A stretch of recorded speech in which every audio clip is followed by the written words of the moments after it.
नमस्कार दोस्तों, आप सभी का स्वागत है। आज हम आपको एक ऐसी अदाकारा के विषय में बताने जा रहे हैं जो जब हीरोइन बनी तो पिता पिस्तौल लेकर स्टूडियो पहुंचे थे। महाराजा के साथ प्लेन क्रैश में इनकी मृत्यु हो गई और बेटे की सिर कटी लाश इनको हासिल हुई थी।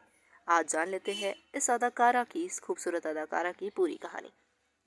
लेकिन उससे पहले चैनल को लाइक और सब्सक्राइब कर दीजिएगा और वीडियो को अंत तक देखिएगा। आइए शुरू करते हैं।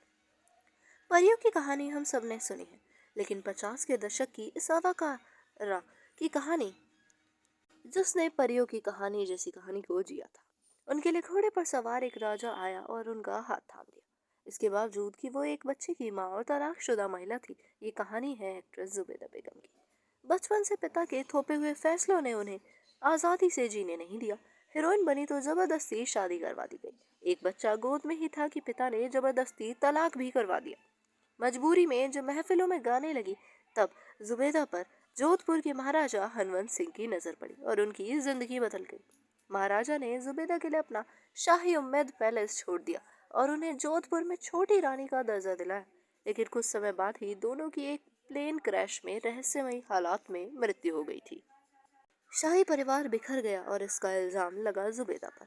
कुछ सालों बाद जुबैदा के बेटे का सिर कलम कर उसकी लाश सड़क पर फेंक दी गई थी। जुबैदा की मृत्यु के 71 सालों बाद भी उनका जिक्र जोधपुर में आम होता है। आज तक भी उनका जिक्र होना बड़ी आम सी बात कहलाती है। जुबैदा बेगम का जिक्र अगर जोधपुर में ना हो तो वो जोधपुर कैसा। स्थानीय लोगों के अनुसार जुबैदा की आत्मा आज भी उम्मेद भवन पैलेस के आसपास भटकती है। कुछ सालों पहले पैलेस के पास बने एक शाही स्कूल के कमरों में उसकी आत्मा कथित रूप से कैद की गई थी। उस स्कूल के कई कमरे बड़े बड़े तालों और तंत्र मंत्र से बंद हैं। जुबैदा बेगम का जन्म 1926 में बॉम्बे के बोहरा मुस्लिम परिवार के एक रईस स्टूडियो मालिक श्री कासिम भाई मेहता के घर हुआ था। उनकी माँ फयाजी बाई सिंगर थी। वो अपने माँ बाप की इकलौती संतान थी। पिता की हिंदी सिनेमा में इतना रुतबा और नाम था कि फिल्म इंडस्ट्री की कई हस्तियों का उनके घर आना जाना लगा ही रहता था। उस जमाने की एक मशहूर अदाकारा से भी पिता के संबंध थे। घर में तमाम बड़ी हस्तियों का आना जाना था, जिन्हें देखकर जुबैदा के मन में भी एक्ट्रेस बनने का सपना पनपने लगा। कासिम भाई के स्टूडियो में आए दिन कई बड़ी फिल्मों की शूटिंग हुआ करती थी। चुलबुली जुबैदा भी स्कूल से फारिग होकर अक्सर स्टूडियो में वक्त बिताया करती थी। वहाँ वो डांस मास्टर से डांस सीखती और खुद अभिनय करने की कोशिश किया करती थी। जब दिन ढलता था तो पिता स्टूडियो के बाहर से ही हॉर्न बजाते थे और जुबैदा घर को निकल जाया करती थी।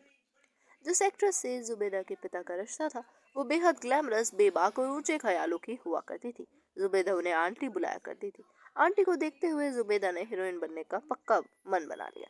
एक दिन शूटिंग देखने पहुंची जुबैदा से एक डायरेक्टर ने फिल्म में हीरोइन बनने को कहा और वो झट से मान गई। पिता बेहद सख्त मिजाज के थे, तो जुबैदा ने उनसे इजाजत लेने के बजाय सीधे फिल्म की शूटिंग शुरू कर दी।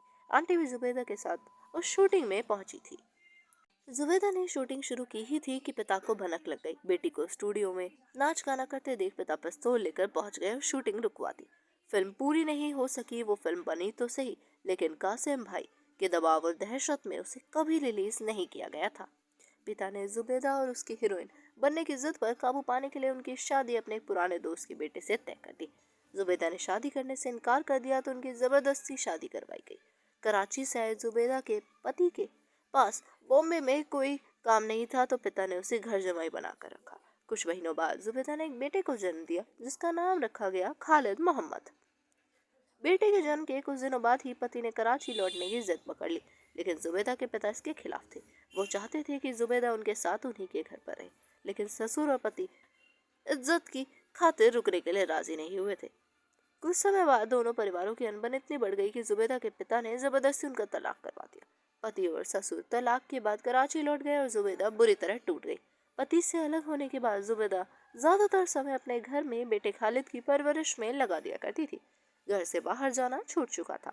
एक दिन जब पिता की गर्लफ्रेंड घर आई तो उनसे जुबैदा की हालत देखी नहीं गई। वो जुबैदा की बेरंग जिंदगी बदलने के लिए उन्हें अपने साथ पार्टियों में ले जाने लगी। वो जुबैदा के पिता से झूठ बोलकर इजाजत ले लिया करती थी। 22 अप्रैल 1950 की बात है। जोधपुर राजघराने की बेटी राजेंद्र कुमार की शादी थी। बड़ौदा से राजघराने के युवराज फतेह सिंह राय गायकवाड़ बारात लेकर जोधपुर पहुंचे। शाही शादी में जोधपुर और बड़ौदा से नाच गाने के लिए कई बड़े कलाकारों को बुलाया गया। उस महफिल में 24 साल की जुबैदा भी अपनी आंटी के साथ शामिल हुई। महफिल शुरू हुई और मंच पर एक एक कर कलाकार राजा महाराजाओं के लिए नाच गाना पेश कर रहे थे। अचानक जुबेदा भी मंच पर आई और उन्होंने गाना शुरू कर दिया। हर किसी की नज़र जुबेदा पर थी। एक तो सुंदर, ऊपर से आवाज़ में वो मिठास जो हर किसी का ध्यान खींच ले। उस महफिल में मारवाड़ रियासत के महाराजा हनवंत सिंह भी शामिल हुए थे। जब उन्होंने जुबेदा का गाना सुना तो सुनते ही रह गए। महफिल खत्म होते होते महाराजा जुबेदा से बात करने में कामयाब रहे, लेकिन अगले दिन जुबेदा बारात के साथ बड़ौदा लौटने वाली थी। जुबेदा बड़ौदा के लिए रवाना हुई जरूर, लेकिन तबीयत नासाज होने पर अगले स्टेशन में ट्रेन से उतर गई।